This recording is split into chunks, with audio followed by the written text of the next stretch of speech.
मी जेव्हा मच्छी आणायला जाते तेव्हा कधी कधी जास्तीची मच्छी येते आणि तेवढी मच्छी आम्हाला खाल्ली जात नाही। मग मी काय करते, त्यातील थोडी थोडी जी मच्छी आहे ती एका डब्यामध्ये ठेवते आणि ती फ्रीजमध्ये ठेवून देते। तर अशाच प्रकारे हे 2 एकदम लहान साईजचे पापलेट्स आहेत, तर त्याची आज मी करणार आहे कालवण। पापलेट मच्छी साफ केली, स्वच्छ धुवून घेतली। वाटण्यासाठी 1 हिरवी मिरची, ओलं खोबरं थोडंसं, कढीपत्ता, अद्रक, कोथिंबीर या सगळ्यांचं करायचं वाटण। कढईत घ्यायचं तेल, लसूण, मेथी दाणे, आपण जे वाटण केलंय ते टाकायचं। मस्त वाटण हे तेलामध्ये परतून घ्यायचं।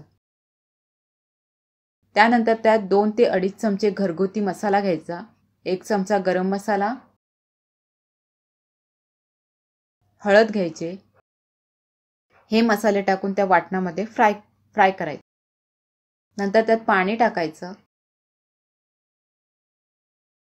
आंबटपणासाठी कोकम टाकायचे 4-5 आणि रस्साला उकळी येऊ द्यायची। रस्स्याला उकळी आल्यानंतर आपण जे स्वच्छ धुतलेले पापलेटचे पीसेस आहेत ते टाकायचे, चवीनुसार मीठ टाकायचं आणि हा रस्सा थोडा वेळ शिजू द्यायचा। मस्त चवीचं आपलं पापलेटचं कालवण आपलं तयार आहे।